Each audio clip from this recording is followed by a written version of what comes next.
Hello and welcome to the 37th PlanetDestiny podcast. I actually counted this time. Let's see, the raid came out last week, and we have Pope Bear. You've run the raid. We have Briar. Yes, Defty, you guys ran the raid with me. That was a fun experience. That's and right. then as a special guest, go ahead and introduce yourself. Hi, my name is T-Rex, a Twitch streamer, and I was part of the World First team. He was part of the World First Yay! League. Yes. It was a fun time. I watched you on stream, okay? I should have been working, but, I should have, done my job, but It was the world first. I would have liked to World watch First. you, but I was attempting to World First as well, and then people are going to be accusing me of like gaining strategies from watching other streams as well. Stream oh, sniping. dude, yeah, well, man. there is a little bit of that, though, right? There has to be. I mean, there's not only did they win the world's first, race, but they did it in front of everybody else for them to see what they were doing and try to emulate it, right? Mm-hmm. That's I think that makes it even more of an accomplishment. Oh yeah. Having I think he said a fully mobilized press corps, something like that. But from a streaming perspective, you don't really. The crazy thing is, I'm sure you understand this if you read your chat at all while you were trying to World First the raid. attempted to. Trying to. Yeah, exactly. Attempt. But I mean, they would keep you up to date on everyone else. Yeah. So Yeah. I mean, you don't have to stream snipe, but the biggest thing that everyone always talks about, at least it's the quote unquote big thing on Twitter, is that versus the stream. Love the dude. Make sure to give that guy a follow on Twitch, by the way. He was supposed to be on the podcast, but TwitchCon, unfortunately. Yeah. But I mean, he's a great guy. And basically, what happened was when we were doing our own wiping stuff, and after he had gotten to Oryx and fighting him as well, my chat was like.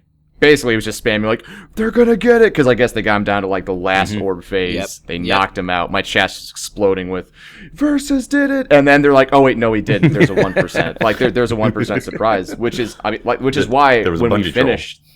Yeah, which is why when we finished, the first thing that we all were talking about was we were like, thank you to Versus the stream for hitting that first. We didn't know what it was, but we were more or less like, all right, be prepared for a thing to happen. And because of that, we were able to down him and send him back to... We And really that's the- could have that's used just that the way- heads up, that's the I'll way- be honest with you. Yeah. That was the last thing that I read. People tried to give us that heads up, and we didn't. They were Yeah. like, "Just remember, keep on shooting once you Yep. think you killed them." And we're like, Yeah. "Yeah, that sounds We were. terrifying." We didn't even know that. I was just. It's like a jump scare in a video game. They're trying to prep you for. Like, just Pretty much. just don't go around that corner. It's fine. Yeah. I was talking to one of the raid designers, and they said that it was kind of designed as something to mirror that horror film where you think the evil person has been slain and they come back to life like 3 times, those cheesy horror films. Yeah. But it was supposed to be that kind of like, we're back. I am thankful. I mean, if you do the orb phases right, I think he has about the same amount of health on his chest part as every other time you down him. I think they mapped that pretty well.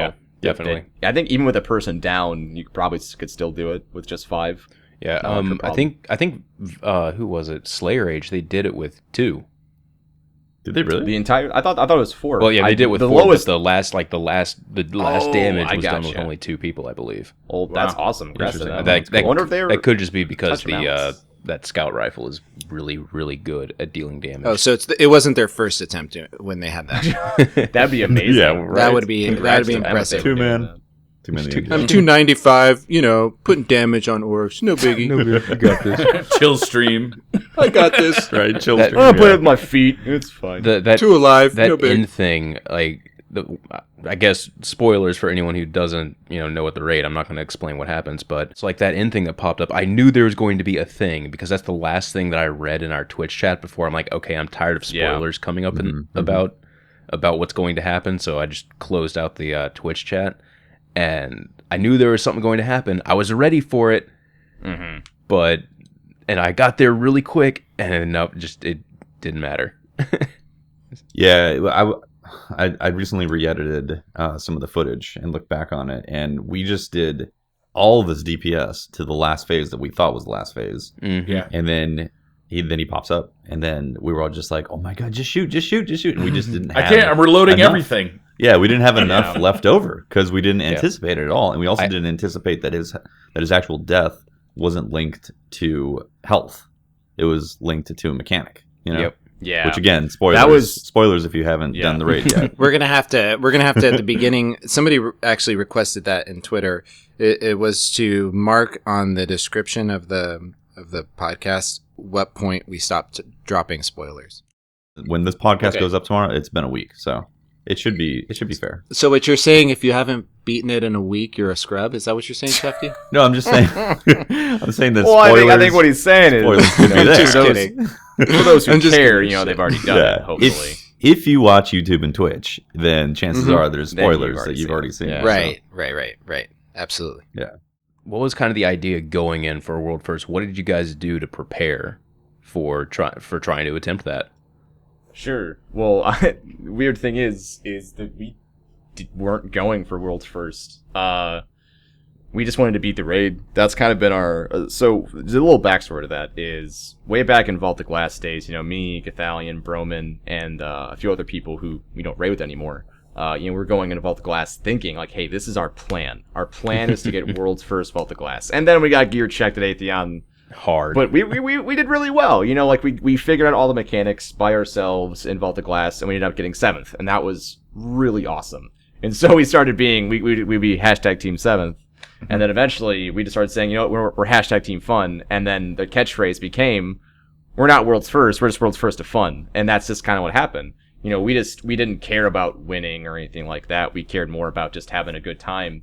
Because at the end of it all, all of us that were on the team just wanted to enjoy the raid as players, we weren't in there for fame and for glory. You just wanted to get our ass kicked by Oryx for a few hours and see what happened. But And that we did.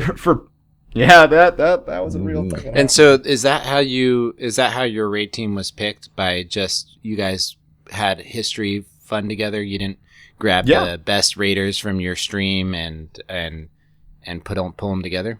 No, we really didn't. I mean, we've been playing with, so the people that were on the team, and you should all follow on Twitter and Twitch and everywhere else, was myself, King Gathalion, which a lot of you probably know, Professor Brome, which a lot of you probably know, Cheriana with 2 N's, Rebel Eyes, and Gunny, or Falling Cow. He goes by 2 names.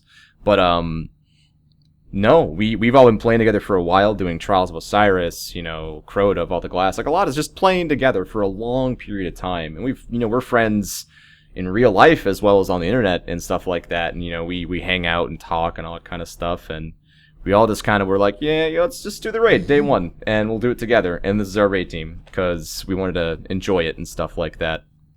But isn't that like the most important part of a good raid team, is that you guys can You're stand being not around wrong. each other? Mm-hmm. I guess you could say we accidentally did everything right. So, but for prep stuff, I mean, I probably put in close to 50 hours on my Warlock before I took him in. I was sitting at, I think, 296 or 295 maybe. Yeah. I went to bed like at 8 p.m. the night before, the day of the raid launch, and I was like, I'm gonna wake up at 6 and 7, so I have a little time. I woke up at 4:30, and I was like, crap. But it gave me a good amount of time to visit Zur and figure him out. And actually with that, I gained, I think almost 3 light, because I got some blue drops that I infused. So if I hadn't been up that time, I might have been a lot lower than I was. What going level into did you enter the raid at?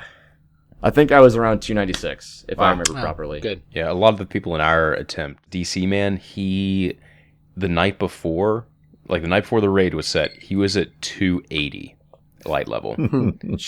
So Was he just getting wrecked by bad luck? yeah, he just had really poor luck. He has a full-time job, so he took the day off for the Sure. raid, and he just said, okay, I'm just gonna stay up the entire night. And then I log back on an hour before raid, and he just dinged 290. That's Good for him. That's interesting that he had a job, right? And that makes it much harder. The way the raid was released this Absolutely. time, Definitely. only 3 days after the release of the actual expansion, it was much harder for people to actually level up to raid level in time. I feel like that helped. People like us, people like you, T-Rex, who can absolutely. actually just sit here in front of a computer or in front of their PlayStation for hours and hours and hours. But people who have a job who might be just as good, just as talented, really felt a little bit Just don't have salty the time about that. investment. Yeah, they just Yeah, couldn't, screw you guys. Screw you guys. I'm will for the say, working man. Were you at all surprised they didn't wait a full week? and Yes. they I was did very release it surprised. right Very days? much. I was Yes. surprised. I know much. all of us were incredibly surprised. Yeah. I think that's the big thing the community was surprised about. It was like, hey, it's coming 3 days after the game launch, and then a lot of us were like, whoa, what's the rush? What's the rush? right. We know there's a lot of content coming.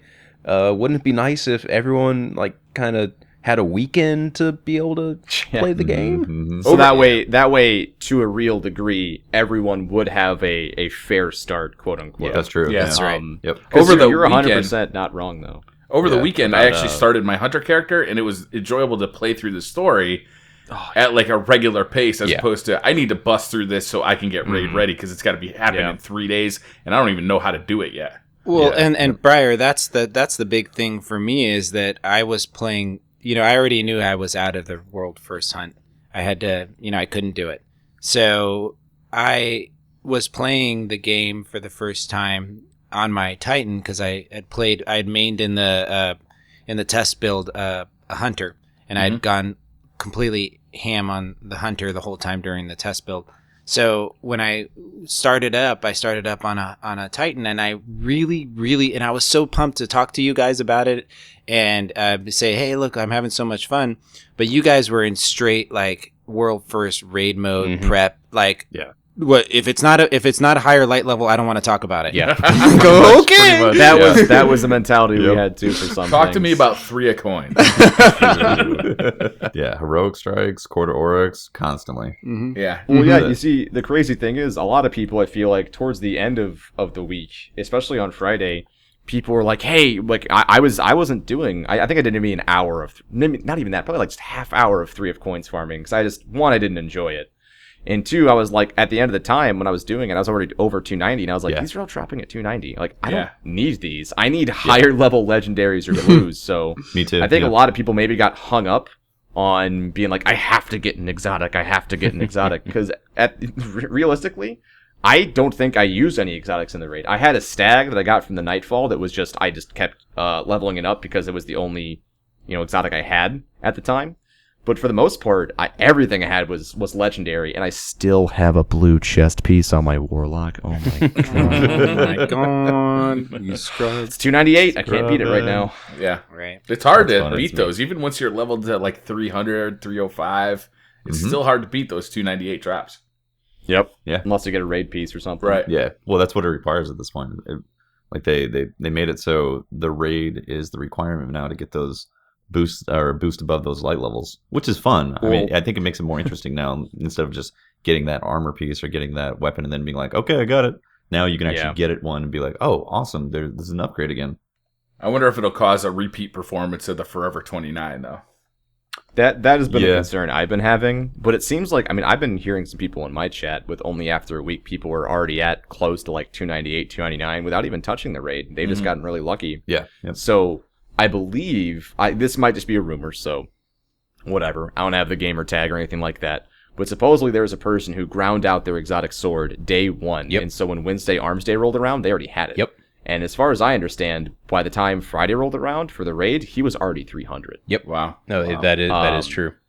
Oh, yeah, which is insane. So, I feel like the fact that there's 310 exotics you can acquire, whether it be a armor piece or a weapon, that 300's attainable without doing the raid. It's still a bit difficult, but I think it's way easier, quote unquote, because you're still relying on RNG and stuff. But I feel like it's more attainable in this expansion than it was at release with Vault of Glass. Yeah, definitely. The grind is still there, and it's definitely a grind, and it's, we're back to that grind experience. I think it's more of an enjoyable grind than Vanilla Destiny was. Oh, because absolutely. Agreed. You know what you're getting. Yeah, you know what you're getting. You know what you can do. You know that you realize what kind of luck is involved, as opposed to just being like, well, once a week I go into this Vault of Glass and then hope I get this drop. Aside from raid gear, too, is that I think that we're going to see people just with all sorts of different gear. It's not going to be just everybody's walking around with raid gear and raid weapons. You're going to see a wide spectrum. Yeah, Absolutely. Yep. Now, do you think what I'm surprised is we haven't, maybe it hasn't just crossed my world, but we haven't seen the PvP world too up in arms about the only way of achieving higher light levels is through a PvE experience. Does that mean that when Trials of Osiris jumps in or Iron Banner, it's going to be 310? I imagine, yeah, it probably will be. Or I don't know. I don't know how it's going to work, but It might I be imagine random. Trials would be 310, and then I guess Iron well, Banner would be as well. It might be a drop where it's anywhere from 300 to 310, just Yeah. like the raid. That would be interesting. Would that be preferable? I mean, what do you guys think? I think Yeah. so. Yeah, I would like to see that. like that experience. Like I really did not like the fact that once you get that armor, you had it. I liked the fact that there's always some sort of measurable upgrade that you can push towards. I prefer that RPG system than the previous one. I like the armor better than the weapons with Trials of Cyrus, because with the armor, you were kind of looking for drops. You were looking for, I really want like that perfect hand cannon sniper, gauntlet drop, right? Yeah. And like maybe you'd get it, maybe you wouldn't. But with weapons in Trials of Cyrus, it was always just the same exact weapon. Maybe you get a different color burn, right? Yeah. But it was always essentially just the same exact weapon. Now they have a system in place where you can get different perks. You can get all sorts of different stuff on these weapons and on the armor. So you can really try and customize and keep playing, get that repetition in, just to kind of customize your character exactly how you like it. Yeah. They also moved away from having a raid specific material drop that is for your upgrades, which I think is much better. Mm-hmm. That's something that's been glossed over by most people, is the fact that you haven't been needing really anything to upgrade your raid gear. Like once you get it, you get it. Mm-hmm. I think I that love maybe that. part of that is because they don't drop at the maximum strength all the time. Yep. So I feel like that would, first off, that'd be awful if after infusing it to, let's say, like 304, and like, oh, I got a 306 one, but I don't have 21 Ascendant whatever materials to dump into it, so I have to wait, 3 more weeks. And then if it happens again, where I get a 308 version, I'm like, oh, jeez. Like, that would be miserable. Yeah. So if that was something. I haven't gotten multiple raid drops yet, multiple like duplicate raid drops yet. Do they have different perks on them? The raid weapons? The raid weapons do. Cocoon Yes. is set in stone, Right. as far as Yeah, I understand. the last perk can be one of 4 different perks for each Oh, weapon. okay. So I got So like I keep- full auto on my scout rifle. Yeah. I keep getting life support. It's Yeah, I annoying. get life support all the time. I'm sitting with 2 chest pieces. One's discipline and strength. One is for my Titan. One is intellect and strength. One's more ammo for a scout rifle. One's more ammo for an auto rifle. Mm-hmm. The other one is increase armor. While they both have the same second one, and they both have the same third one. So I'm not sure if that's just my drops, my RNG drops. But I was surprised, and I was happy to see that the main intellect and strength, or intellect and discipline, or discipline and strength, that was a variation. Mhm. Yeah. Oh, I and love that. and then it could benefit different major it's archetypes of guns. Actually, the same for exotics right now as well. Mhm. I like that too. I like that. I Yeah. love that. It's Yeah, really it good. makes getting a secondary, like a duplicate exotic, not like a, oh man, you always check it out and like, hey, maybe this was a little bit better than the one I Maybe got. this one has that intellect strength roll that I really want instead of intellect discipline. Right. Yeah. I've been really enjoying the fact that strength builds are a lot more viable and actually good to have than they used to be. Especially like you think of warlocks with perpetual charge. I mean, you run that with what can I think of, like Transcendence and like Claws of Hamkara, and then you can just roll with infinite grenades and melees. Mhm. Or the Oh, it's hunter, fun. or T-Rex for that matter, the hunter with Smoke Smoke You know, bombs, right? yes. Oh my god! I mean, think about So that. You good. max up a strength build with that, and you have the sealed claws of sealed claws of Double melee grasps, charge yeah. gloves. Oh my Yep. god, you have it's great. I mean, if you look at the weekly update, one of the videos of I think it was a runner up to the movie of the week is or maybe it was the It movie, was of, the the movie week. of the week. Okay, so I was how gonna to say, play I know of an honorable mention of the movie of the week. So how playing Destiny as Batman, right? And if you haven't seen that video, So I good. recommend It's you so go look good. at it. It's funny, the editing's great, but it really brings up a really relevant strategy in PvE and of using those smoke bombs and the Monte Carlo, which ups with every kill ups your which ups your melee. It really shows a viable strategy of using a kind of stealth-oriented gameplay in PvE. Yeah. So I'm really excited too. Strength builds are now a thing. That makes me so excited because that's the hope I've always had for this game, is that we'd get, instead of just knowing what the best weapon was, Thorn, knowing what the best build was, we'd get variety, Blade we'd dancing. get different. Yeah, we'd get different ways of playing that were all equally viable. That's what I'm really hoping for out of this game long term. Maybe we got to wait till Destiny 2 to really see it, because I think Bungie sees that, and they see how to build that, because you see an improvement now over what it was, and I hope that going forward, that's what we're really going to get, is that I don't play the same way as Holtzman plays, but they're equally viable ways to play. Mm-hmm. Yeah, absolutely. Yeah, it's been a huge change. I mean, the Taken King has just lifted all kinds of problems that they had, and then revealed this really awesome game that I know a lot of people complain about, like, oh, well, year one was beta. But honestly, we've grown with this game. And to go through this raid and see all these changes from the first raid to now year 2 raid right here with Kingsfall, it's really amazing. Bungie has done an incredible job. Not to be kissing Bungie's ass, but I just... This is an amazing raid.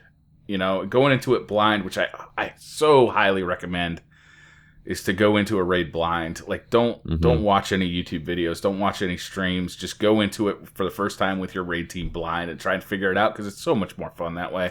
Unless you're watching T-Rex stream, right? Unless you're watching T-Rex stream. Okay. That's okay. That's okay. But it just feels like the biggest raid. It feels like the most variety in the encounters. Yep. And it just feels like there's just more to it. Yeah, I'm going to go ahead and throw it out there that I like this raid more than I like Vault of Glass. And it's really, and I'm going to tell you honestly, it's because teamwork is necessary. Mm-hmm. And maybe it's still early. Maybe somebody's going to be able to solo it. But I don't think that you can solo this one because of the mechanics, right? Mm-hmm. It's impossible. They require multiple people. So I really like that the raid has stepped up that way. And I loved Vault of Glass because it's fun, and it was our first foray into like teamwork in Destiny. And I was a big first person shooter up until this game came out. But I'm starting to understand why so many people loved World of Warcraft. This type of raid is most reminiscent. Whoa. I know. I brought it up. I brought it up. I didn't. Wow. I brought it up. Pope brought it up. So the truth is that people are saying in the community that this is really reminiscent of something that you would see in a much smaller scale, but of something that you would see in World of Warcraft. And I really, really understand now how exciting it could be to be part of a raid team now. That you need to require your friends to you need to count on your buddy. Right? Mm-hmm. Yep. Mm-hmm. It feels like there's sections in this raid where you just can't carry anybody. Like, so everybody's got a job to do, and they got to do it. Mm-hmm. What is that section, Briar? What was your aha moment that you guys needed to gel? Is it like, was there any? Yeah, I would say for our first, like, I feel like I couldn't do this with randoms too well. Like, I also feel like you can carry people through. I don't think we're there yet to where it's so mechanic heavy to where you need everybody, because but the biggest thing for us was the Golgaroth fight, with having people who could communicate, juggling the taunt, which is the strat we use. I know everyone uses it. Some people jump in and jump out and just repeat, but you never know. Heroic might change the way that works. Mm-hmm. But capturing his gaze, so if you have teammates that don't communicate and don't do their job well, you're not going to do enough damage. You're going to juggle his gaze too early, and we're not going to do enough damage because of that. People will fail and will get stomped on. The cursed thralls will absolutely obliterate you. You get past X%, the Taken will just eat you alive. Like, there's so much going on that requires your team to actually be a team. Yeah. It seems to be the part where people are getting stuck on, too. Yeah, I've seen that, too, which is surprising to me, because I feel like... mechanics-wise, I feel like Golgaroth might be the simplest out of all of them for the amount of things that you have to do to fight and beat him. But because there's a lot of ads and there's some things that are very punishing if you don't do well, and there's a lot of damage in some places. Yeah, and you only get 6 deaths. Yeah. Yep. And the thought process, I'm just going to skip ahead to a conversation a little later, but I'm just going to say it right now, is that for people who are not juggling the gaze, who are just dropping a single orb and then fighting him, potentially it could be every time you fail his gaze, a rune on the Tablet of Ruin could glow. So that means you only get a maximum of 6 phases. That would add it to the hard. That would definitely so people add, would have to actually juggle the gaze and do the fight as quote unquote intended. You can do it however you want. I really don't care, but Heroic might throw some stuff at you that might not allow you to do it the way you want to. Even before that, with the section where you just have the 3 sync plates, and you kind of got to keep War Priests. Before the War Priest, where you just gotta. You got 2 sync plates in like kind of side rooms and 1 sync plate in the middle, and you just got to make sure somebody's standing on that sync plate. But you constantly have people doing like laps back and forth to kind of just to get into the raid. Yeah, just to open the door. Yeah, I got you. Like I was like sitting there thinking, this is the first encounter, and everybody here is involved. It's not the hardest thing to do, right? Once you can figure out the mechanic, it's actually relatively easy. But everybody has to be doing their job, even at that early part of the raid. You're not even fighting anybody yet, except for just like random ads. Mm-hmm. But it's like everybody's involved. There's nobody who can just like sit back. Required. Yeah, I agree. I like that start to the. I hope every raid in the future has a room like that to where it's not a boss. Yeah. It's just you versus like starting the raid. I like that. So Vault of Glass had it. That's good. Crota really didn't have it. I mean, the bridge was too easy. I mean, it's not even a difficult thing. You just stand on a plate and walk off a bridge. Yeah. Whatever. And then it can be I soloed liked how so Vault of easily, Glass. too. Yeah, it's so cool. I hope that every raid in the future has a you are now starting the raid mechanic type thing. Well, I think that's why they skipped House of Wolves raid. I think they saw what the response, and they saw that people were like, "This better be Vault of Glass, or I'm dropping the game." And they were like, "Oh, we have to put more time into this." But that's what we got, is a raid that is incredible. With the mechanics. I really personally when we got that notice that there was going to be no raid, right? Mm-hmm. I was just destroyed. Right? House of Wolves, I was like, "Oh man, that's going to suck." But and it did. And it did. Because Skulls was like a week-long thing, and then we were like, no thanks. But to be honest with you, I am, after seeing what a little more time and a lot more energy provided for us, really personally just thankful that they took that time. Right? Sure. Yep. So, Pope, moving forward, would you be happy with 2 raids a year? I wish, to be honest with you, I'm going to make my second World of Warcraft reference, okay? Jesus. Whoa, man. I'm sorry. That's Pope Bear's World of Warcraft reference of the week. I have played the game. I have one thing. I was a in this podcast. half-elf warrior who my swam the Pacific Ocean. It was great. No, but like the way that they handled their expansions, I'm happy with 2 raids a year and some additional smaller updates. Mm-hmm. Right? So smaller updates wouldn't necessarily have raids in them? They wouldn't have raids in them. Maybe they would be some story missions and some more PvP content type private matches. Stuff like that. I'd rather have since we're talking... half the story missions that we get in like regular and a raid. Like I think the raid is the most fun thing to get. The raid is definitely the most rewarding. I would say, so since we're talking about MMOs and comparing them, Whoa! I've been a big talking fan. about MMOs here. Oh wow, this is my bad. So, Final Fantasy XIV: A Realm Reborn's release cycle. I used to play it, stopped. I kind of play it now still. I'm sub, but I don't really do anything with it. But what they do is they have basically a brand new full raid about every 6 months, and between there, every 3 months they have a content update. So basically, it's 3 months new raid. 3 months after that, a 24-man that's actually just easy and fun. So it's just this big clusterfuck of shit going on, but it's fun still. And then 3 months after that, another raid. But between that, with every single big drop of the 24-man or the new raid, there's like all this new story and stuff like that. I think a 3-month cycle for content is actually really good. Mm-hmm. I would love that. Definitely. I would love it if, let's say, so we just got Kingsfall. I would love it if, 2 months and 2 weeks from now, we got a whole lump more story. Okay, maybe we find out what's going on with Aerys behind the scenes and the Queen. Great. I love it. And then we get, maybe another PvE event. Or you could even do it this way. You could do 3 months, there's a PvE event, and add 3 months after that, there's a PvP event. But making it be like a seasonal cycle, I think is really healthy for a game. Yeah. And I hope they go with something like that, but I don't know. Maybe I'm just biased. I want to agree with you, but the last 3 months of PvP content was just it decimated. I feel like my friends list, right? Is like people just got so sick of it that they just left. They just left, and some of them are coming back, some of them aren't. But would you say that is a failure on the PvE content's end to give something that was deliverable and fun for them during that 3 months? It was on both I sides. wouldn't- On PvE, there was definitely a failure on PvE because Prison Elders just wasn't all that. But the PvP side, I mean, it was just thorn and shotguns everywhere, Yeah. and that gets old super fast. Sure. Which is less about the cycle and more about just poor management. Yeah. And potentially, I mean, Yeah, like I that's said, we all absolutely love true. Bungie, It's not but about poor the game cycle. design. Just poor decisions were made for some things in House of Mistakes were Wolves. made. Mistakes. But I don't know. I guess year 1, Destiny was a good game. I Yes. think we all can agree it was a good game. Even people who are, quote unquote, hating on Destiny could say it sold well. It must have been at least a good game for some people. Mm-hmm. I would say Taken King has turned it into a great game. Yeah. And it excites me about the future for the next few years, about the franchise as a whole, and all the new places and things we get to discover and explore and do together. It's going to be so freaking awesome. I'm excited.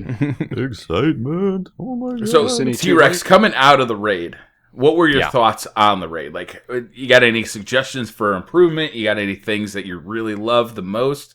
Like, you were in the first group to get through it. What were your first impressions?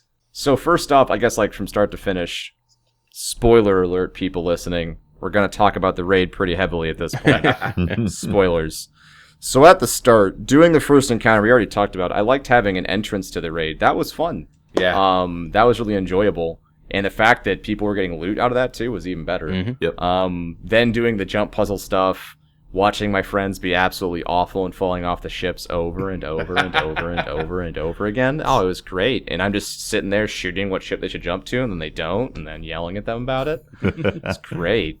So then you have all that stuff, and then you get to War Priest, which is like a struggle if you don't really know what's going on, because we were overthinking it so hard. We were like, we got to understand like the Hive language and what's going on and all this stuff. And then like once we had done like one successful cycle, and then like why isn't it working now? And then like we look at the back of the runes and we're like, God damn it, we didn't know the backs were lighting up, and so we were just mad, and so we beat him like next try. We thought the front was And that like was- a DDR thing.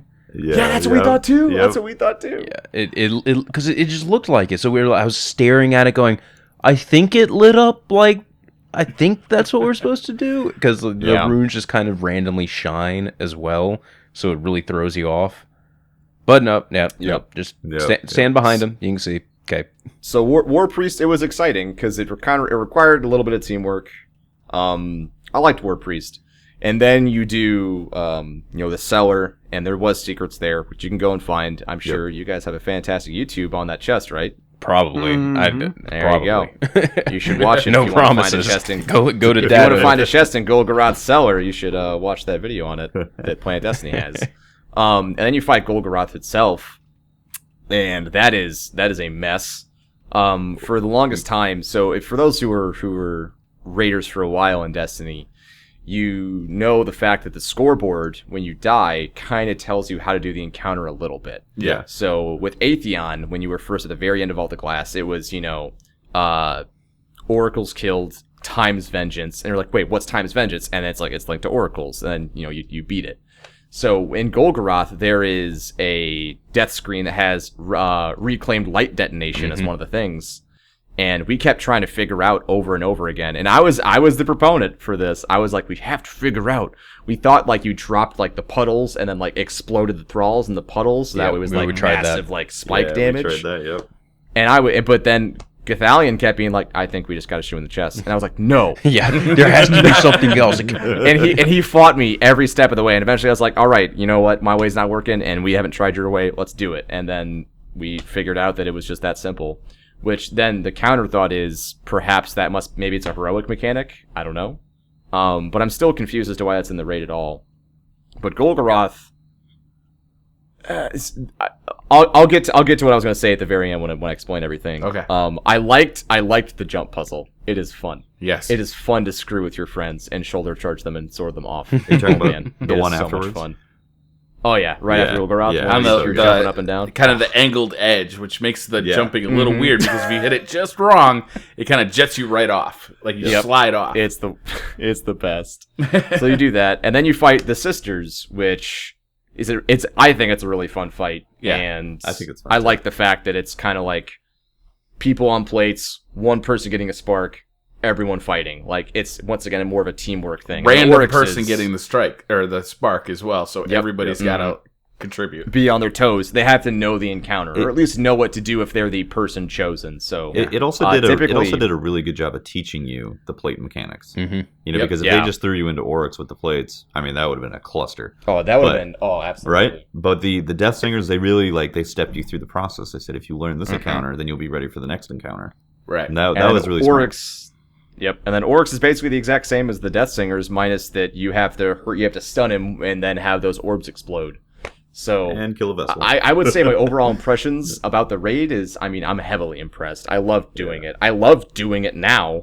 Like it's fun to do, and regardless of the rewards, to be honest, it's just really fun to do. I think I've done it on my Warlock 3 times now. So once I didn't get rewards, but if I had, so back to your question about which raid do you like the most? Do you like Vault of Glass, Crota, or King's Fall? I would say the biggest problem that King's Fall has is I think it's too short. Yeah. Really? I do. I feel like with a good team, which once again, I think Vault of Glass had really good pacing to where like people are definitely going to disagree with me on this, but I feel like with a good team, Vault of Glass still takes time because it paces you through all the things. There's certain times Some that people- you just have to wait for something to happen. Yeah. Yeah. Mm-hmm. And see, some people see that as like, yeah, but I want to be in control of how much time I spend in a raid, which I understand. But sometimes it's nice being taken through an experience at a pace the game developers want you to have it, versus we have so much damage that we trivialize things. Yeah. Like that, I've been in raids to where there was a boss in Final Fantasy Turn 8, for whoever knows, where basically it's just a straight DPS check, and you could skip so much if you had enough DPS and do it a very interesting way. And like, not that that's bad, but I always like doing encounters the kind of the way they were built, because I feel like that's typically the most fun. So my fear for King's Fall is that once we have really, really good weapons, you're already seeing it now with Death Singers taking no phases. Mhm. Like you kill one, kill the other, and you're done. Mhm. Oryx is paced, which I love, but Golgaroth isn't, and neither is War Priest. They're straight damage. Mhm. true. And So we I don't know. already saw with the new Black Spindle, Oh, Golgaroth is now much easier. yeah. I mean, today So- we took in Briar and we took in. It was just me, him, and then four pubs from the chat, and not all of them had Black Spindle. I think only one of them had it, but we were still able to just down Golgaroth. It took two phases. Yeah. It- So yeah. I love King's Fall, but I worry about the future of it. Not that it's a poorly built raid, but I think that potentially there's not enough stop measures for how much damage you're doing, that eventually some things become even easier to where, all right, yeah, we one cycle Golgaroth because we had Melting Point, the perfect snipers all the time, and like just perfect rotations, which granted, that is one, I applaud you. You are doing the raid amazingly, and that's an achievement. But that also becomes the dominant strategy that everyone wants to do. So So for instance, eventually the you're Death seeing, Singers, you can take them down without having to do it 4 times. You can just do it twice. not only that, you don't even have to choose the right one. If you just kill them fast enough, it's irrelevant which one you choose. So I think there's already been people that have cleared it, what, in less than 40 minutes? Yeah, it was Yeah. quick. Yeah. Versus, I think it was versus the stream. Did it in 43 minutes or something like that. Whole raid, no wipes.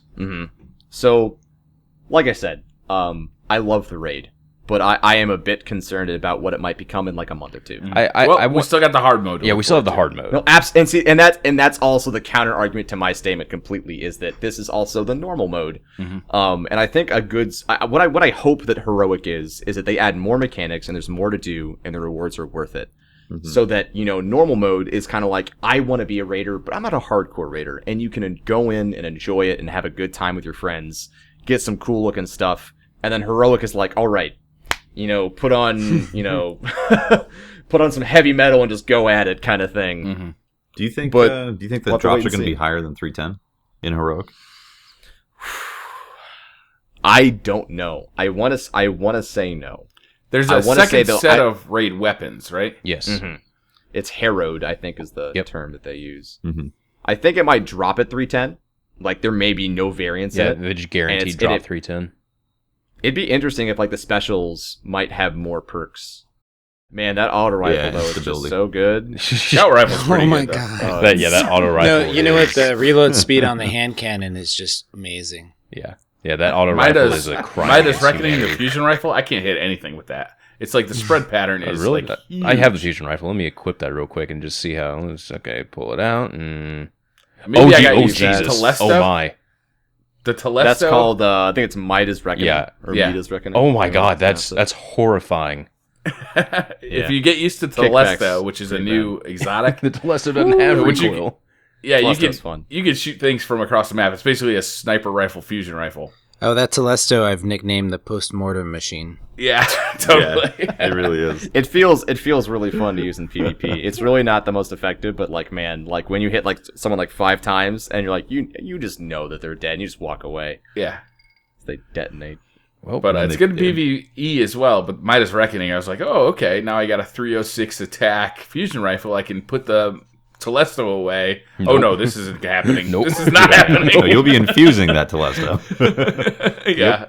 Oh, T-Rex, So- did you ever get to a point in the raid where you guys thought that you weren't going to be able to beat it? I would say we had a moment where we were very concerned about just like I would say the moment our frustrations peaked was when we were doing Oryx. And once again, major spoilers. Spoilers. You still here? Great. During his damage cycles, we would do it perfectly. They would be timed perfectly. The bombs would go off perfectly, but he would take no damage. We didn't know we had to keep shooting him in the chest.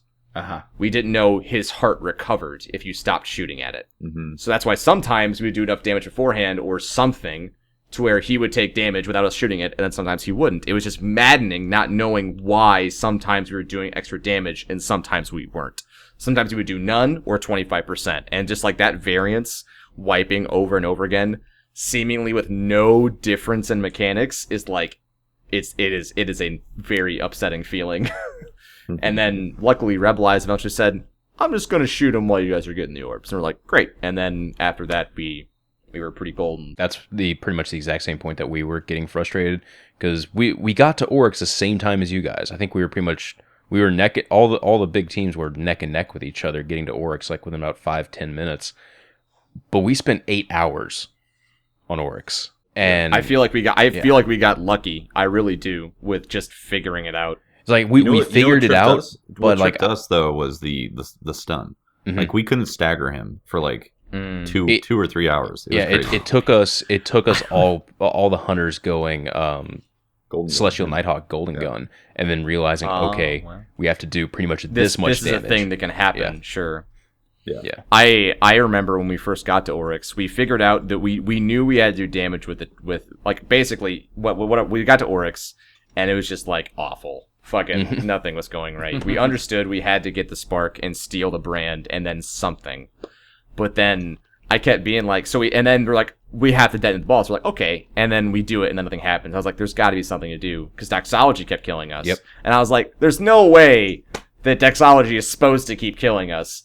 And then they're like, no, it's fun. We were just not timing the balls correct. Like, timing the balls my ass. Yeah. Like, I had to fight tooth and nail to be like, can we all just shoot him in the goddamn chest, please, for the love of God? And then we stunned him once, and then it was the other frustration of not doing the damage correctly. And then after that, we pretty much were crystal clear. We just had to execute, and then we got it. Mm-hmm. I remember, did you guys at all tune in to Dados? No. Yes, we were I did. still doing. I did. Oh, man. we were still doing the raid. They were. I feel so bad because they were just overthinking it the whole time. Like they were doing. It's crazy. They got to like what? Like I think below 70% without using any of the balls. What? Like holy shit. Wow. Yeah, I know. They were not using any of the modifiers and doing really good damage. Like it's Yeah, like I was like, man, and I kept being like, I just want to tell him. I just want to tell him. But I know Dad would snap my neck. Yeah. It's all about the fun, and like even though it's crazy, you'd think people outside looking in, they're like, these guys are just frustrated and angry, but it's all about the payoff to Yeah. where all of it's worth it. As soon as you kill that boss, you're like, oh my Yeah, That elation. what I told it's Luke so Smith good. when I was at Bungie was I cannot wait to get frustrated at learning this, because it feels so good when you finally, like, you know how to do it, you figure everything out, and then you do it, and you're just like, yes, I can't even adequately explain that it. sense of satisfaction. Yeah. Yeah, man. It's like solving a really difficult puzzle. It's just the best. For our run, I really feel like a turning point was we all decided we're just going to take a bio break. Tefty said, well, let's go to the... Yeah, let's go to the tower. Let's go to the tower. We can all turn in. We all had like a postmaster full of engrams, right? And everybody in our raid group leveled up probably at least 2 levels. Yeah, if not more. DC jumped, I think, 4 levels, because he was at 290, then he went to 294. Damn.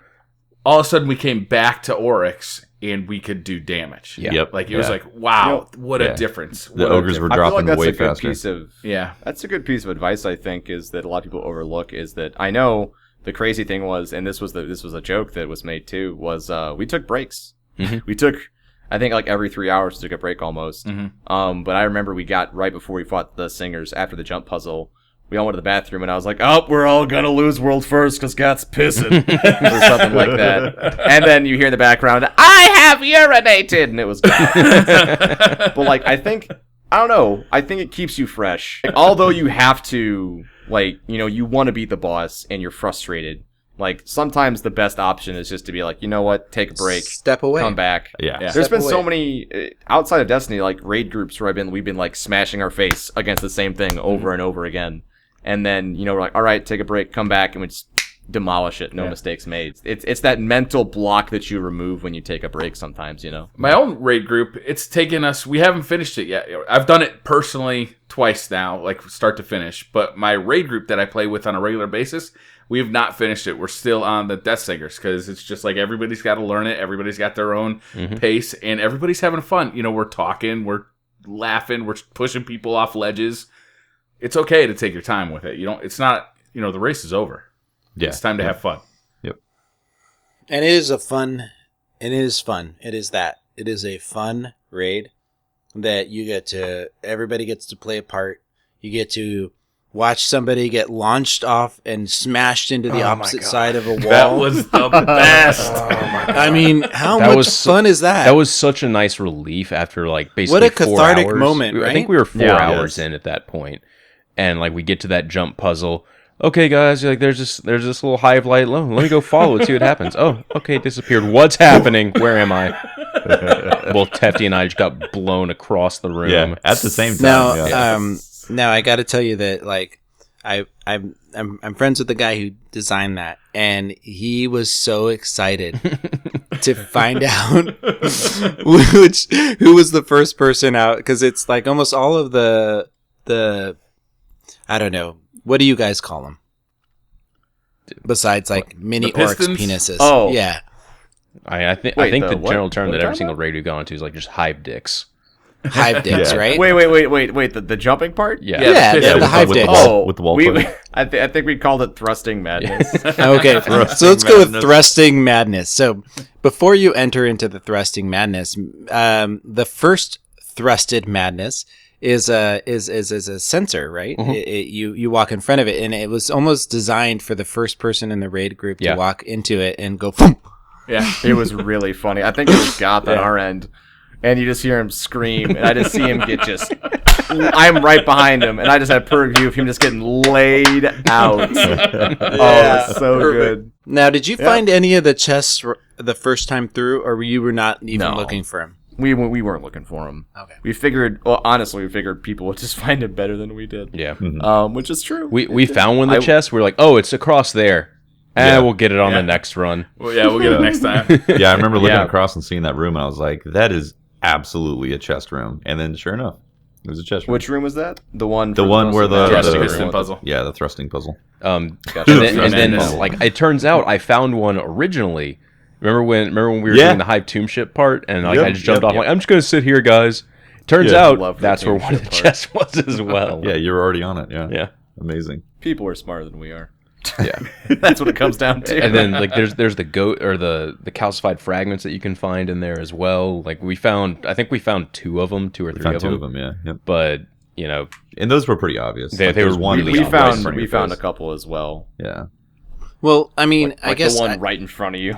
I guess we're really talking about how important it is to have a team, and that's one of the biggest things that I get on stream is like, how do you find the right teammates? And you can go to LFG, but I really think that one of the best ways is to get into a clan or a group, and and find friends that way to do it.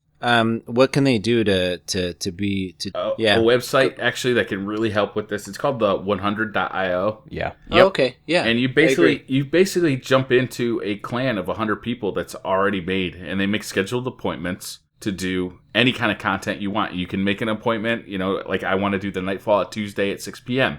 And then people just join in, and you're off and running. You can do a raid. You can do any kind of content in Destiny. It's a really nice website. So what is it, Briar? The 100.io. I don't have any connection to that website. It's just a really easy way. It was one of the Bungie community focuses, Yep. wasn't It it? was. Yeah, they focused it, yeah. You get put into a group that is specifically designed for what you want out of the game. Yeah. My personal thing, I've really enjoyed the community that's like been built up from Court of Oryx. Like I've met so many people at Court of Oryx. They just send me a party invite, and it's like, hey, we're trying to do tier 3. Can you help? It's like, yeah, sure. And then Can I help? you Sit sit back, back, son. I have Let me cheesed do this. Crota numerous times. I'm built for this challenge. I have a Galahorn is so high. I have the new exotic arc sword. That thing's basically Galahorn. Is that the new? I was about to ask you guys, what do you think the new Galahorn is? I still think it's Sleeper Simulant, even if we don't have one. But I would say it's the Ray. I think it's the Solar Sword, the Ray's lighter. The Telesto feels pretty good to me. It's good for Telesto everything. against Taken.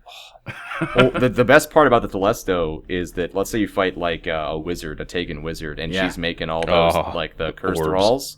You can make so many gosh dang orbs with the Telesto in the right situation. It's just dumb. Yeah, I'm really enjoying that gun. I was just dogging it moments ago, calling it the post-mortem machine. Well, in PvP, in it PvP, is. it's not good. Yeah. Feel free to, as we stated, get good. I'm reviewing it right now, and honestly, it's like fantastic in PvE and the worst fusion rifle in PvP. Yeah. It's fun. It's a lot of fun in PvP. Hey, you know what's but really don't- good on an don't archetype expect- of weapon that has a delay to the kill? Yeah. More delay to More the delay. kill. Don't you like shooting bullets at people and then running away and then seeing their name pop up on a death screen being like, ha, gotcha, Telesto. People are having fun with it in PvP though. Oh, Just yeah. because it's so infuriating. You It's a shoot troll. somebody, It's a then troll run away. weapon. Yeah, exactly. Like, and I'm not trying to say don't use it in PvP, like stay away from PvP or anything like that. I'm just saying that if you want to secure kills for yourself consistently, you're not going to want to use Telesto. Right. Yeah, it's just how it is. Please link the YouTube video of you going 30-0 using Telesto only in the chat. Somebody will do it. Somebody Yeah. will do it. Oh, you don't like Telesto? You don't? Well, how about- Brian. Have you seen my montage? It's already up. I call it the Telesto madness. Have you seen my breaker? Have you seen my breakers with the Telesto? You see my break with Telesto? Listen, I don't care that they were all just standing on their point and they weren't moving. All right, and they were all bound by shadow shot. It doesn't matter. It was a break. Right. It was a breaker. And then right when it's going to be right when the Telesto thing explodes. That's when slow motion, zoom in, add in the lens flare, and then Right. crawling in my skin chorus. Now, is it to breaks White in. Snake or Wait, what's the music we're listening to? Yeah, wait. You don't do that, Patrick? I You mean, don't do that? dude, No. it's just classic Linkin Park. If you're doing a montage, Oh, That or that's some true. Linkin Evanescence. Park. Put that in there. No? Okay. Yeah. Chaperone feels kind of the same way. It's like there's definitely going to be people that get good with it, just like the No Land Beyond, but it's not a good gun. Well, you know what? Also, Touch of Malice. I've been reviewing that as well. And in PvP, again, if you're one of the people that are going to say, "Oh, I just demolish with the Touch of Malice in PvP," well, you can demolish with any weapon in PvP. Then your gun skill is already incredible. But for those hoping that this like extra damage boost in the last bullet is going to it's not going to be incredible work, Thorn. It's not going to be something to No. crutch on. Not at No. all. Not it. Absolutely not. It makes it so people can easily two-shot you if they're good with criticals. Yeah. So that's the trade-off. But it's fun because you have endless bullets. For touch of malice, I thought it was only like 63 or 64 with the headshot with last bullet. It's Well, I mean, 62. It's 62. It's 62, Yeah. but then you're gonna So you're it's gonna have close. your health bar will be non-existent. Yeah, no, because well, damage. Because they're also shooting at you. you have Yes, there's that.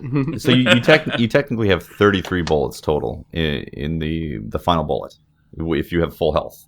So that's how much it like steps down your health. But essentially, it's like a reverse thorn. You reset your recharge time for your shield, and you make yourself a glass reset your cannon. recharge time. Wow. Mhm. Brutal. Yeah. So yeah, You gotta be but guaranteed somebody's going to be God tier. like, I Yeah. wreck with that weapon. I don't know what the hell you're talking about. Yeah. People are loving it in PvE though. I see it a lot in streams on Oryx. It's incredible in PvE. I mean, Yeah. the amount of damage that you can do. I don't know. I'd rather. So the damage is very much there, but I've always been more of a survivable player. Like that's kind of why I like to play. I mean, I played Sunsinger for self-res for the longest time just because I hated being dead. So I don't know. I feel like Touch of Malice damage is good, but the amount of trade-off there, it puts me in a place that just doesn't. It's not conducive to my play style at all. Well, okay, so it's bad for trash mobs. Like you're not going to want to rely on it for trash mobs, but for bosses and general DPS But for on bosses. I have my sniper and it goes pew pew and the big damages. But here's what you do: you unload your malice until you hit red, switch to your sniper, unload a full clip, and then switch back to your malice. And if you got the but new did raid you- sniper, did it's you- filled with ammo when you switch Exactly. to it. Exactly. Yeah, but what if I have the sniper rifle reload raid gloves and I'm inside of an aura and I reload like a lightning speed man and then I shoot some more? What happens? You happens are when the you're out? juiciest man in the raid. What happens when you're out of ammo? Dude, all right, listen. Yeah, we can play this game all day. Implying It's just- you can just get good at the game and get better at sniping and not miss and pick up special. Oh, That's right. okay. I went there. Fight me, nerd. 1v1 rumble. Now, Four other people in the lobby. how excited were you guys when you found out that Black Spindle was a thing? I was pretty hugely excited. There's been I so many was- times I where I've was been shooting excited. tanks and being like, "Oh, this is taking so long. It used to be so easy." No, I mean, I'm happy. Briar, not just the gun. Insert any exotic into there. Yeah. Mm-hmm. But the thing of being able to play things like this being hidden in the game, Oh, does it the just make your hiding mind is great. explode? Yeah. Yes, absolutely. Can't wait to see what else is out there. Where are they going to go with this concept? Well, how about Yeah. that Fire Thunderlord that we saw in the trailer? Yeah. When's that Yeah. going to come to our attention? Exactly. Yeah, Pope.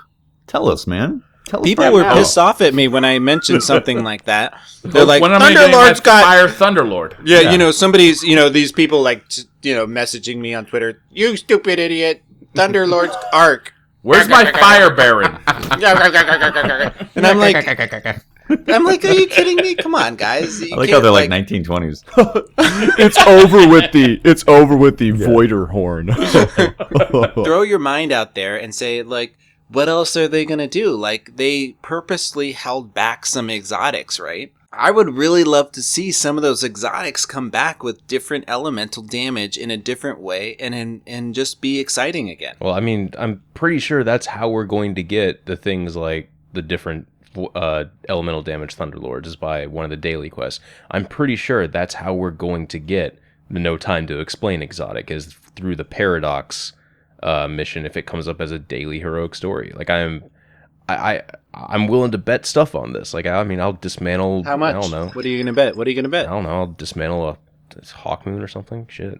Yeah, but you can just I buy almost something. Something that I can easily I- reacquire via my Just buy a collectibles. new Well, one. Yeah. I almost don't What want a to say low this, bet. but it would have been perfect opportunity to make the Mida Multi-Tool Year 2 a reward for the Red Bull quest just because it gives you all that speed and agility. Oh, It would have been a perfect tie-in. true. Absolutely.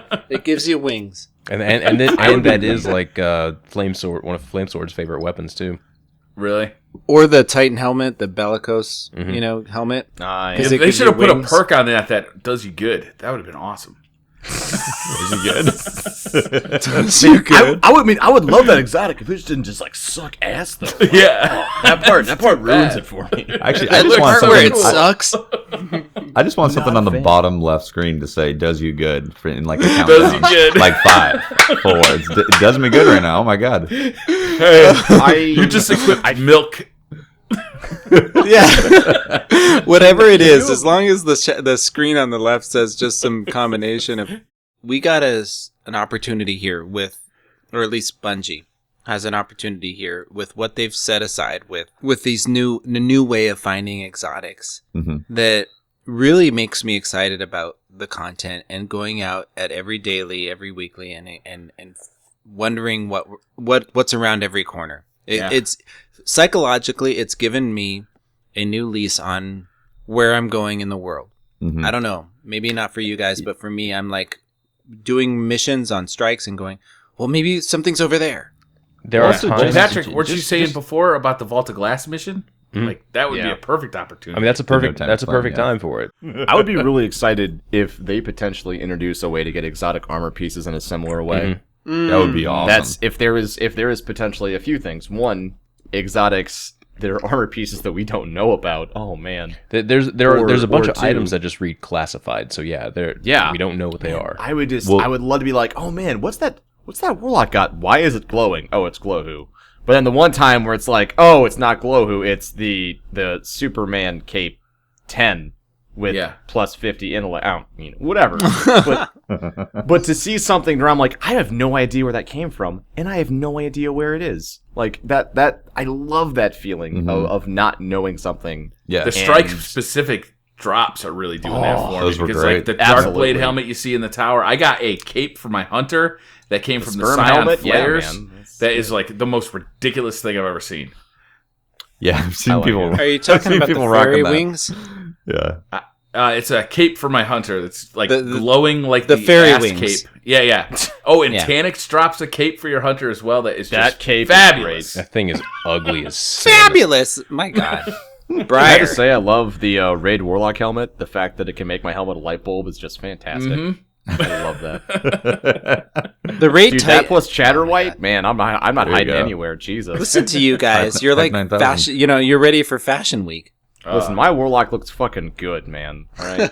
I had to delete my old Prison of Elders Titan helm, and I've been kind of upset about it. But now I feel like Send there's you a screenshot. there's new alternatives to look ridiculous.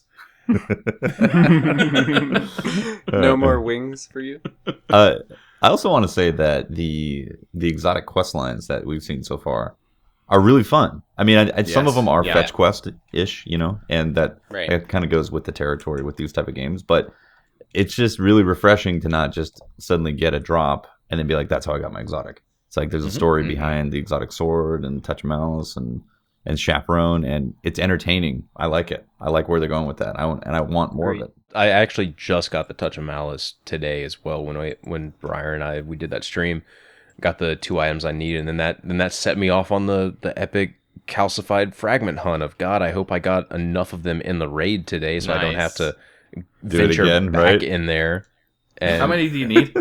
45. 45. You need 45. You guys read the Book of Sorrows for the Calcified Fragments? About halfway through it. Oh, it's so Yeah. good. I highly recommend it. If you like lore, it is 100% worth your time. And even if learn even about if you're orcs. not like into lore, just read it because it's a good story. well written, it's interesting. It's just a good well It's written. good. It's good. I don't know about this. Is this in the grimoire? Yeah. Is so it is it each a, is it a calcified- book on tape?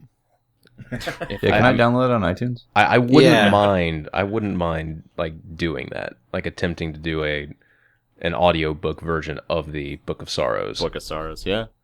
It took me about an hour or so to read through its Wow. entirety. Wow, that's One good. card? So basically, it's all the grimoire for each calcified fragment. When assembled, assembles the Book of Sorrows, which is 1 through 50. It's 50 verses. I forget what they all have specific titles and stuff like that. There's only 4 that haven't been found, and the assumption is that they all come from tier 3 Yep. Yeah. Court of Oryx bosses. But I have, I think, 46 total right now, and I'm just like, I'm chomping at the bit because there's also a grimoire for having all of them, I think. So, I don't know. It'd be interesting to see if there was actually another exotic or another item linked to having all of the calcified fragments. I think That's there an might epic be. quest right there. I Yeah. really do think that there I might think so. be. yeah. Yep. I would agree with you 100%. I think I would speculate that Erismorn would give you another quest once you have 50, Yeah. because that's how She's these like, man, these you quests need to show up. stop bringing me this shit. Please stop. Yeah, I she's can't like, recycle it "Good fast Lord, enough. all I wanted was 5. Now you brought 50. Come on. Overachiever. Share with your friends. Look at this No one's tryhard over impressed. here. Take this tethered weapon that I threw together that has some weird space magic. Now get out of here. I still won't date you. Please leave me alone. Yeah, quit asking. Who wants that drama, right? I mean, come on. Listen, She's still way too hung up on her ex, Crota. I know. Forget about it. I can't. The crazy ones are always the best in bed. Oh no! Don't Give go me there. the shipwright. Please, Give me no. the shipwright any day. dude, I want Shax. I want Shax. Oh, you would want Shax. What? Listen, what does that mean? What does that mean? At one of the end, I'd fight with you up by my side any day, Guardian. And you're like, oh, Have you heard him announce the 7th column medal yet? Yes. No. It's awesome. He is so excited. Yeah. It is the best thing He ever. goes ape Like, shit. I've never heard someone as passionate as Shax when someone gets a 7th column. He's like, I can't believe what I've seen. 7th column. He like shouts it. It's so good. I love it. I love Shax. I need to like get a 6v6 together and see if I can't get. I want to get audio for all the new medals. Oh my god. Do you he's think hilarious. Salad Bar is gonna commentate Iron Banner? I hope so. I don't know. That'd be nice. I hope so too. If Salad Bar comments Iron Banner, I might just play it. I mean, I'm going to be playing no maybe. matter what because I won't have to Them deal with drops. the Messenger or Matador anymore. Yeah. that type Right, In that's theory, true. in That's theory. true. I would say that's probably my only complaint about the current Crucible is how many people I'm seeing running with the Messenger, because it is a fantastic gun, but like It's so annoying. it is a relic of the past of Yeah. being too strong. Well, that's what's nice about the Iron Banner and Trials of Yep. Osiris is that we'll really get that new meta. I'm just pissed about that new 300 shotgun that they give everybody. That's exactly like a Fellwinter's Lie. I know, right? I've been it's weird. I don't know, I guess I played a lot of Crucible for a long time, and I just got bored with like I cared less about winning, and it's more like I just want to have fun with Crucible again. So I started doing like random shit, and I actually really started to like to snipe, and I'm not the best at it, but like it definitely makes me feel great, like getting that clutch shot, and I'm like, oh my god, because it never happens. So when it does, oh man. I mean, that's why I started doing no scope icebreaker, like just to see if I could, and then I actually got good at it, which was the scary thing. So T-Rex, and then what's people what's get your mad. sniper rifle, man? What are you going to right now? So I mean, I was using Benevolence for a long time. Yeah, but me too. I have the 1,000-yard stare that right. Cade gives you with Yep. with Firefly and Last Man Oh, Standing. dude, I have the whatever exact it same is. one. The new one. Does it have Yep. short gaze on it? Everyone has the exact. Yeah, I same think one. it's the same. It depends on the day that you picked it up, actually. Oh, really? Yeah. Gotcha. It's the Because roll- I've got the But same mine one. has if you keep those Last quests, the Resort, rolls Firefly, and change Short every day. Gaze. Well, I like mine. So yeah, Short Gaze, Last Resort, Firefly, and I can do skip rounds, rifle barrel, or mutiny So I do rifle barrel. For fallen captains. yeah, I mean, honestly, I've been using skip rounds for a very silly purpose. For that one time when it happens. That one time, that one guy is gonna know he fucked up. Like, I'm gonna immediate message saying, "Hey, look at this," and it's gonna be him getting shot in the face by a wall. Hacks. You are hacking. While you were beating the raid, and Zur brought us the 3 of coins, and everybody abused the shit out of it. Yes, I did. Now, Yeah. what's that? Yep. That saying yes, I So, did. yes, we all did. What do you think do you think they screwed up, or do you think they did that on purpose? I think they did that on purpose. I think they screwed up. All right. Yeah. Well, let's hear Briar. What do you think? How do you think they screwed up? This hurt the long-term viability of this content by getting so many of the exotics so quickly, so early in the lifespan of the new content. It lessens later on. It'll lessen your eagerness to jump into a Nightfall, to open that exotic chest, to do this, to do that. If you already have all the available exotics, what's really the point? Especially now that you don't even get a XP like bonus from the Nightfall. Like that Nightfall is going to be. Why am I doing this again? Mm-hmm. What do you think, Patrick? I think they wanted people to spend a crap ton of strange coins to have that chance to possibly get more exotics. Like that's my theory on it. Right, It could have been a hidden economy Yeah. balance that they didn't want to tell you that's what was yeah, going on. exactly. That makes sense. That makes That sense. definitely could be. Yeah. 'Cause I mean, But my on top of experience. that- So, just my experience, real quick, is that I did not seem to get more engrams than if I had just bought them directly. even though it was just a helmet engram. But if I did get some different engrams, but Right. I was definitely spending more strange coin Mhm. to get those additional engrams than I would have if I just waited to buy engrams that he eventually sold. So talk about that specifically when it relates to the patch notes. Mhm. The patch notes say 3 of coins now provides a smaller increase in exotic engram drop chance when rapidly killing ultras. So there's a cooldown, yeah. Right. And more importantly, it also cools down the frequency. Like if you burn 3 or 4 at 5 at a time, it really won't matter now. Stacking was a thing. Yeah. Right, and it worked. And it worked. Well, no. And- The stacking still works. Stacking still works. It's the farming, the rapidly killing of an ultra while you have the buff, regardless of the amount of stacks. That's what they're nerfing. It's the being able to just continuously farm the same mob every minute until Drake sees. until your inventory's Drax- full. Just for people who aren't aware of this, is you could buy the 3 of coins, you buy Right. 40 of them, and you go to a place where you could repeatedly kill an ultra, then respawn frequently. So you could just do this over and over again, and you basically farm for exotic engrams. You could get, you could get chest armor, you could get head armor, you could get weapons, you could get anything, and it was fast. It was a very fast way of getting exotics. Yeah. Irk today tweeted out, Draxus has really enjoyed the time you spent together, but he's ready to let you see other bosses now. He hopes you understand. And I tweeted back to him saying, I feel like I just got dumped. But do you think people are going to be upset about that? No, I think everybody knew it was. Everyone knew it was gonna going to come, but away. I'm sure people will be upset about You it. know people were upset that it got nerfed. You're you know? nerfing their You're nerfing their chances to farm exotics. Of course, they're going to be upset about it, but it's a thing that needed to happen to have a balanced game world. The thing is, it required you to have already had a giant stack of strange coin. So it's really going at a specific group of players. People that had farmed up those heroic strikes in year 1 pretty heavily and then had a huge stack of strange coin. I mean, And on one end, you have to think about it. Is it really that bad if they didn't get a reward for all those strange coin that they got? In one way, you could think of it like they built up this economy and they can't do anything with it. Like the 3 coin gives you a reason to do something with it. Just like having a huge amount of weapon parts or armor materials allows you to turn those into to reputation now. Yeah, Yeah. Right. House of Wolves loomed large on my mind while this was happening. I did it because I wanted to get raid ready, and there were a bunch of areas in my armor that weren't 290, and I knew that if I just farmed for some exotics, I could get them up to 290 really quick. Yep. And now, So while this was happening, I was thinking about House of Wolves and how basically no Nightfall in House of Wolves I got excited about, right? I got excited to do it. It was fun to do for the challenge, but I didn't get any rewards in a Nightfall in House of Wolves that I get excited about. yeah, outside zero. of the first 3 weeks or so when you didn't have everything on every single character.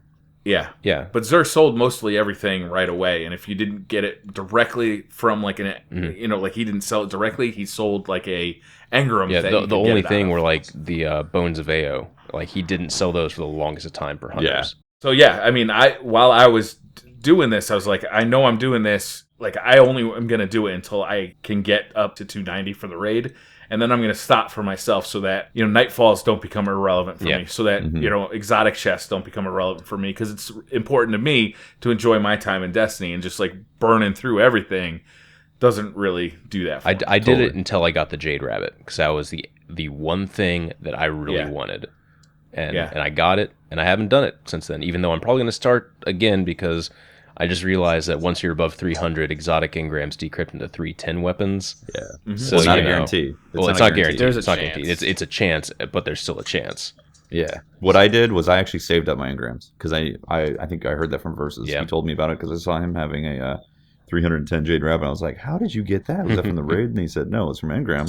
I was like, oh my God. So I ended up saving all those engrams that I got from the 3 of coin, and only 2 of them turned into 310s for me. My sealed Omkar's out of 10. My sealed Omkar's gloves went into they changed into 310, and I just used those to infuse my current gloves up higher. I'm not going to use them. That could have possibly been the dumbest thing you did. No. Like this. I have Graviton Forfeit, allows me to have Keen Scout and Shade Step as a hunter. anything else Get is some. irrelevant. Oh my god, when you unlock Shade Step, What if there was an option in the game that this is pretty crazy? Huh? It's pretty crazy. I'm thinking about it here. What if in the game you could go to a social space, approach a wall, hold a button, and then use your controller a little bit more, select something, and hold another button, and then you had your sealed correct. That's crazy. It'll never happen. That's a pretty right, good that's- idea. that's too out there, man. Forward That's too out thinking there. right there. I'm just saying that's a thing that could happen in the future, and that we should look forward Yeah, to. and, it, and that's so. why I did it too. It's like, well, I know I'm not going to use them for the most part, so I did the same thing with the spindle. I'm honestly not going to use it. I love my 1,000 years, my 1,000 years. But I love it. I love it's basically an LDR, so I'm all about it. that's a really good point, T-Rex. I hadn't even thought about that. I mean, obviously, You're still I in year think- one, man. Year one. No, man. I think of that stat roll there on it though. That's the one you want to, but Yeah, but it doesn't mean future thing down the is- line. Yeah, like, The- my, the my thing is, gloves like, are you're not as perfect, you're too. not as screwed as you would have been a few months ago. True. Yeah, like, You're like I half think screwed. I think a You're few half months down the screwed. road, Half screwed. 310 is going to be achievable. In a Yeah. lot of different Oh, yeah. pathways. So that's why I think it's also okay to be like I did the same thing with my black spindle. I infused it into my raid sniper to get 310 on my raid sniper because I'd rather have that instant reload and not sacrifice an exotic on a special at the moment. Well, one of the questions that came up on Twitter was by George W. Bush Rocks. Okay, and he asked, "Do you think they messed up by only having 10 points between endgame raid gear at 310 and blue engrams at 300?" Okay, so that's why I'm asking. Do you really think that heroic level of King's Fall is going to be 310 max? I have a feeling it's going to be higher. And I could be completely wrong, but I just feel like they've made this leveling system in a way where they could easily bump the ceiling with these new heroic versions that come out. So this is a roundabout way to something you were going to talk about earlier about heroic mechanics in general. I think we wanted to maybe talk about what our ideas could be, but so I feel like the other potential behind just upping the ceiling, for heroic being 320. Let's say it's 320. What if you just added, like I said, more perks? More perks that make it more fleshed out, to where it's like, it is 310, but man, for some reason it has lifeline. And it also has full auto on it. So, this is super so like weird. the same thing as Like, the what if Trials they of just- Osiris stuff that we had last time, where there was the stuff that you could get that would drop normally that had just the normal 2 perks, but then there's the Trials of Osiris gear that has 3 perks on it. Yeah, it could be something like that, to where you just get more things out of it. It's true. But short of that, so I feel like a big thing in heroic. I feel like there's got to be a reason the cocoon is on every piece of Definitely. gear. Yep. And there's, Yep. same thing with Touch of Malice. Touch of Malice you can shoot forever in the right circumstance. Like, do you think in the heroic raid it's going to be incredibly important to always be firing, to where you don't have time to reload, or potentially reloading is a punishment? Yeah, or reload No times ammo are drops. No ammo drops or significant reduction in reload. Mhm. Or no reload period. There might be something like that, like the curse of the guardian. Yeah, that's you're we made incapable. the joke of how, like, in all the story missions, the Shade of Oryx is always like, "Oh, I got your light." What if he was like, "I got your hands. You forgot how to reload your gun, stupid." That would explain why they didn't bring Icebreaker into year 2. Yeah, and the sword doesn't have any reload on it either. Like, there's all these That's true. it's kind of strange that all of these things focus on that. But then the counter argument for that statement that we talked about was, like, for the gloves, I think on every raid class has like crazy reload speed while in bubble, and also like a special weapon. So like mine has, while in the aura, faster reload speed, and then also has sniper rifle reload. So that would kind of make that kind of pointless. Well, it's also possible So maybe- that in the aura Yeah. is the only time you can reload. It's the only time you can't. That would make sense too. Like That'd be interesting if it was like how in Crota, where it's like you can't get health. If this is like, yeah, screw you, reloading nerds. You got some bullets and that's it. you can't pick up As- bullets and you can't As a reload it. recovering Call of Duty player who reloaded constantly, this sounds terrifying to me. I know. No, I have that problem in Crucible. There's been a lot of times where I have died because I'm like, I shot enough bullets, he should be dead, and then I'll start reloading. Yeah. Just it's habitual. Yeah, And I'm yep. like, well, I'm dead now. Thanks, person. That's funny. Another mechanic that I think is going to happen. This actually is probably obvious, but I think where Oryx slams, when he slams, I think somebody's automatically going to get randomly torn between dimensions instead of being able to choose who goes up there. Yeah. For sure. And then and you're probably going to have less time before Doxology is cast, which is why the run for your life perk is going to be important. Mm-hmm. Yep, exactly. Yep. Mm-hmm. Which, for those that don't know, run for your life is you move fast. You have more agility when you're torn between dimensions. It's on the chest piece, I think, right? Or it's on the chest. I thought it was on the feet. yeah, never I mind. thought It's on the feet. I don't. think- I don't have the raid chest piece. So There is another one on the chest piece that has something to do with being torn. Yeah, but no, I can't tell what it I have the is. chest piece. I have Old God's Boon. Increase armor while carrying the King's Fall relic. So, yeah. question is, what is the The King's Fall relic is, I mean, the thing that you pick up in the first is encounter. it the spark? Is it? I think. Because the King's Fall, Yeah, it says relic on it. Yeah. I mean, it says relic on it. And so then do you think they're there's- going to add that? Yeah, because what But you we've have... never had a specific armor perk that hasn't been relevant to at least somewhat the last boss fight, right? Yeah. Yeah. Maybe there's going to be relics in the last boss fight as well. Yeah, they could make it to where potentially, let's say, to fully activate the brand to survive like Doxology or to not take damage, is each of the ogres drops a ball, but also drops a relic or something like that. Mm-hmm. To where then you have to run with it and hide in the aura. Ooh. Oh my What god. if you had to take your relic to activate your friggin' orb? Cool. That's what I was thinking, actually. Like, That actually in order to makes activate sense. the bomb, you actually have to bring a relic to it.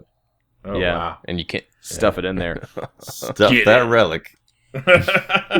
Wile E. it Coyote in, stuff style. it in. Don't explode in my face. I mean, it hums I like think an one of my explosion. favorite comments was during the raid. I think Goth, like after the raid, had like some words with Luke Smith or something. But he was like, you guys had some good conversations. You guys brought us some interesting ideas. We might might do stuff. So maybe we shouldn't talk about ideas we have. Yeah. Might come back to bite us in the ass or the face. It's true. Right. Well, they said that they built the heroic version first and normal scaled back. Yeah. So, See, I think that is, in my opinion, the correct way to do a raid. Oh, If you're going to absolutely. have multiple tiers. I'm pretty sure that's the way the WoW raids are designed as well. Yep, that's how the Final Fantasy raids are now. They do normal and there's Savage, and Savage is just like, great. It's great. It's fun. Any more Twitter questions, Pope? Thoughts on the Golgaroth boss fight? Too punishing or perfect? I mean, Current state, it's like it's not punishing at all, and it's Yeah, I would say there really isn't any punish mechanics. it's punishing for people who don't have a coordinated team. Like, Yeah. like if you Yeah, don't yeah. have the two people properly passing the gaze, then it is rough. Because The tough part about that is that there's already a strat where people are simply not juggling. They are literally just doing as much damage as they can with a singular orb drop. Mm-hmm. And then they're just jumping back up, killing ads, and repeating the process. They're not dealing with anything else. yeah, interesting. Which granted, I don't like strats like that. I don't like oversimplifying encounters because I feel like typically you run into weird problems. You just get weird problems. Yeah. Well, I think that you I think normally you're wouldn't absolutely have. right. What you were saying about the tablet filling up every time he breaks his gaze. Like if you Yeah. failed to get the gaze, I think the tablet is going to fill up, and that would make a lot of sense. That would mean like there's a Yeah. reason there's 6 balls there. There's a reason. Yep. They never put something in there just to be like, how about 6? It's for show. The room is pretty. yeah, it lines up nice. I'm hoping that the way that they're going to make these encounters harder is not by adding yellows, but by making the actual dynamics more challenging. And that would fall in line Absolutely. there will probably be yellows added though. Just don't. Yeah. Yeah, As well. Well, It's Well, just- as long as it's not like, hey, you have infinite adepts and then 1,000 acolytes to shoot ogre lasers at you. That'll Yeah, be what's up fine. with those guys, man? Those guys. I don't know. Life Laser sucks. eyes? Life sucks when you kill the adept first by accident. They're and then, not nice and then people. your world is just Yeah. pain. Yeah. It's so bad. laser. Is that what phase. triggers it? I just randomly see them sometimes like that. Yeah. When an adept spawns with acolytes, if you kill the adept, the acolytes get ogre lasers out of their freaking face. Oh, I'm gonna start doing that it's so much to troll people. It's super fun. And they're super accurate. Yeah, they are. Oh yeah, no, they don't miss. They're not dicking Dude, they're around. They're Cyclops. ready They to just gotta go. look at you. Yeah. That's what made Cyclops so deadly as an X-Man. Oh my Pinpoint god, I didn't know accuracy. that acolytes were X-Mans. Oh yeah. One last topic. It's actually something that kind of came up on Twitter a bunch. What do you guys think about the elemental primaries on weapons? We're so used to seeing, oh, we just cleared Oryx. Oh, awesome! I got this new auto rifle. Wait, it doesn't have a elemental damage on it. Are they? Why do you think they haven't really had any? I think the only one that we have right now is the Zalo Supercell, which is an exotic. And also there's taken damage, bonus Yeah. taken damage on all the raid Yeah. weapons, which is Mhm. kind of like a Little burn. It's like a sort of burn, you know? Well, we're getting a second set for the heroic mode. Do we know if those have? burns now? It shows that they have burns. It shows that they have a random burn on it, but that's just because we haven't seen one yet, like an actual one. So it could prove to be that's just like kind of in the database. I mean, Like a placeholder. yeah, they're clearly able to hide stuff from us now in the database. Yeah. So I don't. Yeah. I personally like that there's no primaries with elemental damage. I think it makes strategy and gear choice much more of a viable option. And that's just my opinion, but I'm really happy that we haven't seen any. And Yeah. I actually, if they don't include elemental primaries in the hard heroic mode or anything like that, I'm actually going to be very surprised. And then I would actually ask, can we get rid of the supercell? I feel like if it's one or the other, you know. I I agree, feel like yeah. because the supercell exists, we're gonna have elemental primaries. Yeah. Yeah, good point. It's a good point. But at the same time, though, now granted, like the Centurions are really annoying. The taken Centurions, like I hate those guys. But at the same time, it just felt really balanced without the primaries having to have any kind of burn on them, you know. And it almost feels like an exotic primary is a candidate to have something as special as a burn on it, Sure. you know. Can I just say I'm not excited to fight fallen captains in the raid? Oh No. God. Please Me no. neither. Please no. I do I not want really to get hope- blinded. I will have all the Centurions in the world. Just keep the captains out, please. After going after the black spindle, That I mean, I spent half of that freaking mission blinded. I mean, it's so bad. Pope's So general intense. conversation was, I can be rezzed in like 3 seconds. Res him. Expletive, I'm blinded. It was it was the basically worst. that for 6 minutes straight as we're fighting the boss.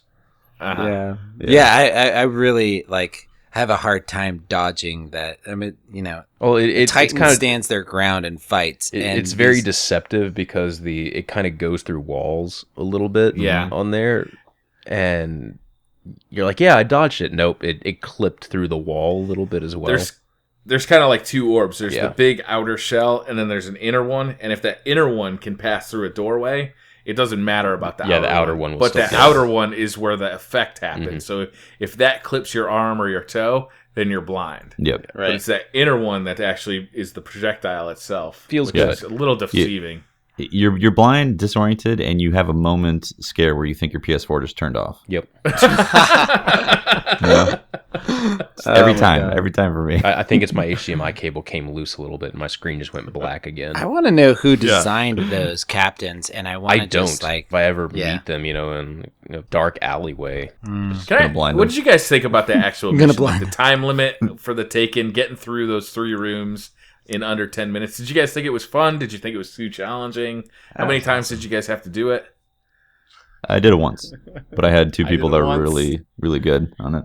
Yeah, I took. I had 2 of my raid teammates. So Yeah, blew I through got. I think I got through it on our second try.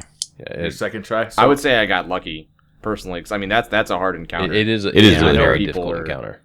It's like an The amped up first time I Nightfall. tried it, it was with a team of 2, right? It was just me and another guy. Oh, and that's we're like, rough. oh no, this isn't happening. So we got another it's third bad. guy, and we were able to clear it our first time. But like you guys said, we had a strong team. I then went on stream that day and said, okay, I'll help other people get through it, because a lot of people just don't have the teammates. And some teams, no problem, right through. Other teams, fail after fail after fail. I definitely feel like everyone has to be doing damage. Like massive. I'm sure there is these 2 magical people out there who can pack anybody. I mean, but Slayer Age I soloed mean- it, so there Yeah. you go.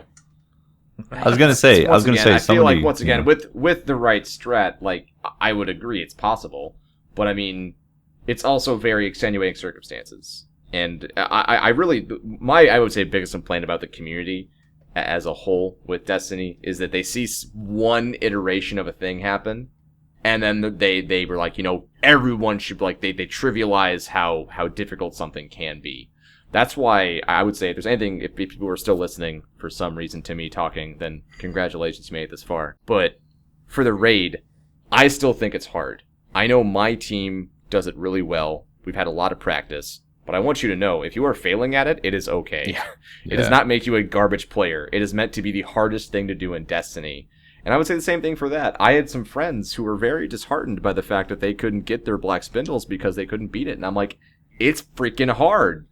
Yeah. It doesn't matter if a guy soloed it or not. Like, you're not that person. And it's also more or less not meant to be soloed and stuff like that. So if you're out there upset because you couldn't get it, don't worry. Prepare for next time. Yeah. You'll get it next time for sure. Yeah, it'll come around again, and you'll be a higher light level. It'll be a little bit easier. That was the big thing, too, is I did it the first time I did it, it took us 4 tries, and then then we finally got it.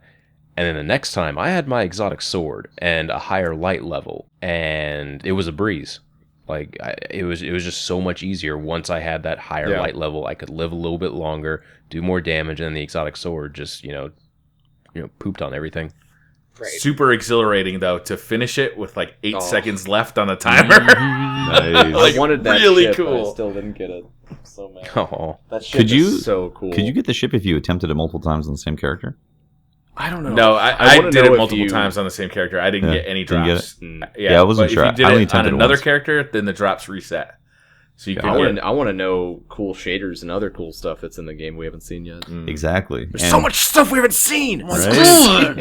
Sleeper Simulant. So excited. Sleeper Simulant. Oh Love it. I want it now. I want it. When do you think that they're going to announce the next DLC or whatever is up next? Piece of content, sure. I don't know. Probably about. I hope for 3 months. Like announce or release?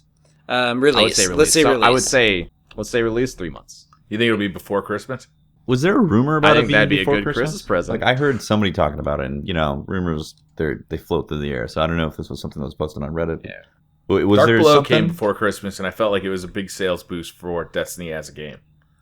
Yeah, So and Activision is in it for money. Yeah. What I would say, regardless, is if they go the line of questing, I feel like they now have, once again, context.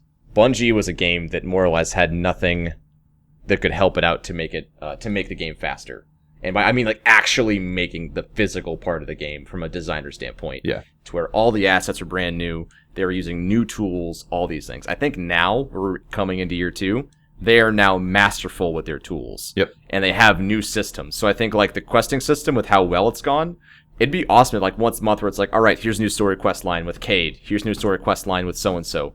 Giving you little tidbits of story and more things to do. Same thing with like Shaxx. You want to know more about Crucible and Shaxx and like the history of Guardians? Awesome. Like I feel like they have all these amazing tools now to rapidly produce content with, I'm assuming, lower amounts of manpower and effort. And all they have to do is be creative. Yeah. So if they can do that, then I could see like monthly releases, not of like big content, but they could do like month, giant thing, month, giant thing, and that would keep this game chugging along fantastically. Yeah. Even if there's timed stuff inside those stuff we already got, like in House of Wolves, like 3 weeks in, all of a sudden a brand new Queen's Bounty showed up. That was a new mission, right? With that with that turret, and like, whoa, what's this? This is awesome. But unfortunately, it was the only one we got, but it was cool to get. Yeah, I definitely get the impression that like that was one of the biggest struggles with year 1 for them, is that just like you said, the tools were new and also evolving, and they hadn't quite figured out the questing system, and there was all these complaints about it. And I think the reason why we didn't get any updates or any kind of real balances or anything like that is because they were more focused on creating the environment for year 2. And hopefully us talking about it is really what it is, how they have these more tools and they're going to be able to give more content faster with less of a resource cost or whatever, and be able to deliver some amazing stuff. I really hope so. Like, I hope that whatever made King's Fall, aside from amazing artists, obviously, because the artwork is incredible, but the tools that made it, I hope is easier for them to make it again, another one, or maybe adjust it. Maybe adjust Vault of Glass. Like bring the Taken into Vault of Glass and have the raid with that in like a couple months or something like that to tide us over with some different variations of the older raids. I also agree. I disagree. Just to be contrary. Although the bridge, Fuck you, sir. the bridge encounter on Crota with Taken captains and Please. I mean, come on. Please. No, shut up. I'm just saying. You could have anything with Taken captains, and you're going to be like, oh god, No, I got to go no. patrol. Yeah, I got to go versus do a giant Taken patrols. captain. I got to do patrols with Taken captains. Oh god. They're gonna put the Taken Phalanx with that like force push move on every jumping puzzle. Right? Oh my god. No, let's just make one small enclosed room with a bunch of Taken captains. Oh wait, they already did that. Yeah. Hey, I do want to point out also how awesome it is to have all these ultras now showing up in patrols. Yeah, that is Hell cool. yeah.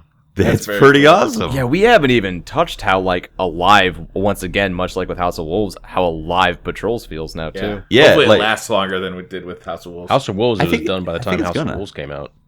I think. Yeah, I think I think- that was a test bed for them. I think they were like, "Hey, what if we tried this out?" And then it was successful. And suddenly they're like, "We could do that even bigger with the Taken King," and they did. Like all these. I would say they yeah. need more patrol quests. Then, if they wanted to go the distance, they need more quests about patrol. They have the Taken War, Yeah. but that's pretty much it. That and collecting materials for your exotic sword. But that's about it, to be honest, for random patrol missions. Right. Well, they're doing the Court of Oryx. So they're adjusting that. So it is True. It is in So there. that's- but it's I'm in talking their about more than consciousness. just more than the Dreadnought. Yeah. Yeah, no, that's what I'm saying. Like they know they can do it, and they've done it already with Court of Oryx, so it's possible. And maybe I'm just wishful thinking that they are going to have that with the other patrols as well. All right, guys, I think that's the end of the 37th Planet Destiny podcast now. I want to thank everyone for listening. I want to thank our guests for joining in here. Thank you, T-Rex, for coming along. Pleasure to be here. Can't say. Yeah. If you guys want to find me, I am Patrick Casey. You can probably find me on Planet Destiny streaming after being sleep deprived for a very long time. Occasionally make videos on the YouTube channel as well. You can find me there. And then you can always tweet me at Holtzman_PD. I'm Briar Rabbit. You can find me at the Briar Rabbit on Twitter. You can find me on the YouTube channel. Just search for Briar Rabbit on YouTube or streaming for Planet Destiny. I'm Tefty Teft. You can talk to me at Teft on the Twitter. You can catch the Planet Destiny streams that I'm usually streaming on in the evening Pacific time. And also check out my personal channel as well, Tefty Teft. And this has been Pope Bear, and you can find me on Twitter at Pope Bear and streaming on the Planet Destiny channel. And I'm T-Rex. It's been a pleasure to be here with these fine gentlemen. And if you want to find me on Twitter, I am the T-Rex, TheTeawrex. On Twitch, I am twitch.tv/T-Rex, TeawreX. I do have a YouTube, but man, whatever. But please. Well, you got something against I would the say- YouTubes. I would say I was partially afforded this opportunity due to my fantastic raid teammates. So please follow them on Twitch. Rebel Eyes, Gunny, or Fallen Cow, Cheriana, Professor Broman, Gathalion. They're all fantastic people. Great daily Destiny streamers. Just good friends. So thank you all. Hey, thanks for listening. Thank you for coming on. Cool. Yeah, thanks for being on, T-Rex. Yeah, absolutely. Yeah, thank you. Thank you guys for listening. We will see you next week.